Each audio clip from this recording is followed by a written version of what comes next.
નમસ્કાર દર્શક મિત્રો, હું છું રૂપલ વણિચિયા. સંપૂર્ણ ન્યૂઝમાં આપનું સ્વાગત છે. વાવ વિધાનસભાની પેટા ચૂંટણીનું આજે મતદાન થઈ રહ્યું છે. વહેલી સવારે 7 વાગ્યાથી બપોરના 5 વાગ્યા સુધી 10 કલાકમાં 67.13% વોટિંગ થયું હતું. વાવની આ પેટા ચૂંટણી લોકસભાની ચૂંટણી કરતાં પણ વધુ રસાકસી ભરી છે. અહીં ભાજપે સ્વરૂપજી ઠાકોરને ટિકિટ આપી છે, જ્યારે કોંગ્રેસે ગુલાબસિંહ રાજપૂતને મેદાને ઉતાર્યા છે. આ વખતની વાવ વિધાનસભાની ચૂંટણીમાં ભાજપ કોંગ્રેસના બંને ઉમેદવારો વર્ષ 2022ની વિધાનસભાની ચૂંટણીમાં હારેલા છે. જોકે ભાજપમાંથી બળવો કરી અપક્ષ ઉમેદવારી નોંધાવેલા માવજી પટેલે ભાજપ કોંગ્રેસનું ગણિત બગાડી શકે છે. વાવ વિધાનસભાની પેટા ચૂંટણીના જંગમાં ભાજપ કોંગ્રેસ અને અપક્ષ સહિત કુલ 10 ઉમેદવારો મેદાને છે, જેમનું ભાવિ આજે 3,10,681 મતદારોએ ઈવીએમમાં સીલ માર્યું હતું.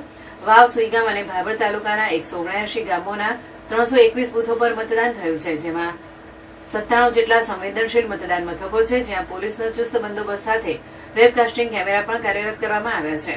આ ઉપરાંત મતદાન પ્રક્રિયામાં કાયદો વ્યવસ્થા ન કથળે તે માટે 1500 સુરક્ષાકર્મીઓ ખડેપગે રહ્યા હતા, જેમાં 4 ડીવાયએસપી, 8 પીઆઈ અને 30 પીએસઆઈ સહિત પોલીસ કર્મીઓ સામેલ છે. વાવ વિધાનસભાની પેટા ચૂંટણીનું મતદાન પૂર્ણ થતા ઈવીએમ મશીને સીલ કરાયા હતા. ભાજપ, કોંગ્રેસ અને અપક્ષ સહિતના ઉમેદવારોનું ભાવિ ઈવીએમમાં સીલ થયું હતું. તમામ ઈવીએમ મશીને પાલનપુર એન્જિનિયરિંગ કોલેજ ખાતે લઈ જવાશે. 23 નવેમ્બરે વાવ વિધાનસભાના પેટા ચૂંટણીનું મતગણતરી યોજાશે. ભગવાનના દર્શન કરી એના આશીર્વાદ લઈ બળિયા ઠાકરના અને મતદાનની પ્રક્રિયા ચાલુ કરી છે અને ખૂબ મતદાતાઓ ઉત્સાહથી, ઉમંગથી મતદાન કરી રહ્યા છે, જેનો મને ખૂબ ને ખૂબ સંતોષ છે. સર્વ અત્યારે પોતપોતાની રીતે મતદાન કરવા આવે છે અને મતદાન કરે છે અને ખુશ થઈને જાય છે. કેટલી આશા વ્યક્ત કરી રહ્યા છો જીતની સારામાં સારી આશા સાહેબ. આ અમારા સમગ્ર પંથકનું એક આસ્થાનું કેન્દ્ર છે. જ્યારે ચૂંટણીનું ફોર્મ ભર્યું ત્યારે પણ અહીંયાથી દર્શન કરીને નીકળ્યો હતો અને આજે પણ દર્શન કરવા આવ્યો છે અને આશીર્વાદ લેવા માટે આવ્યો છું. ચૂંટણીના પ્રચાર દરમિયાન 15-16 દિવસમાં વાવ વિધાનસભાના વાવ, સુઈગામ, ભાભર તાલુકા તમામ સમાજના સર્વ સમાજે ખૂબ આશીર્વાદ આપ્યો છે અને આજે જ્યારે મતદાનનો દિવસ છે તો હું ફરીથી એક વખત ધરણીધર ભગવાનને આગળ શીશ ઝુકાવ્યું છે અને મને આ વિસ્તારની સેવા આપવા માટે તક આપે અને લોકો જેમ ચૂંટણીના પ્રચાર દરમિયાન જેટલો આશીર્વાદ આપ્યો એ જ પ્રમાણે આજે મતદાન પણ પૂરું કરે અને 100% મતદાન કરે, કેમ કે લોકશાહીનું પર્વ છે અને સૌથી મોટું દાન હોય તો મતદાન છે લોકશાહીમાં. ત્યારે મોટી સંખ્યામાં મતદાન કરવા લોકો નીકળી આપના માધ્યમથી અપીલ કરું છું. આજે પેટા ચૂંટણીનો મતદાનનો દિવસ છે અને મતદાન એટલે મહાદાન.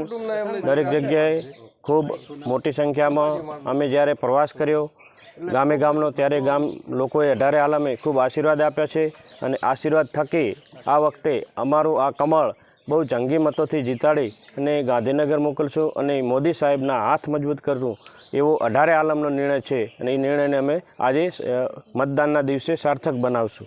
કેટલી લીડ સાથે જીતનો વિશ્વાસ? લીડ તો ઘણી બધી લીડ મળશે. અમને આશા છે કે મોટી લીડથી અમે જીતીશું, પણ 23 તારીખે ખબર પડશે કે કેટલી લીડ છે, પણ મોટી લીડ હશે એ તમને વિશ્વાસ આપું છું. સુરજી, કોંગ્રેસ ત્રિપાખીય જંગ છે. ગત વખતે એની જીત્યા હતા. તમે કહો છો કે 7 વર્ષથી અહીં ભાજપ જીત્યું નથી. કયા એવા મહત્વના મુદ્દા છે કે તમે જીતનો વિશ્વાસ વ્યક્ત કરી રહ્યા છો? જો અહીં 7 વર્ષથી ભાજપનું પ્રતિનિધિત્વ ના હોવાના કારણે અહીં જેવો જોવે એવો વિકાસ થયો નથી અને સ્વાભાવિક છે જેની સરકાર હોય એના કામો થતા હોય છે અને એ વિકાસ તરફ આગળ વધતા હોય છે.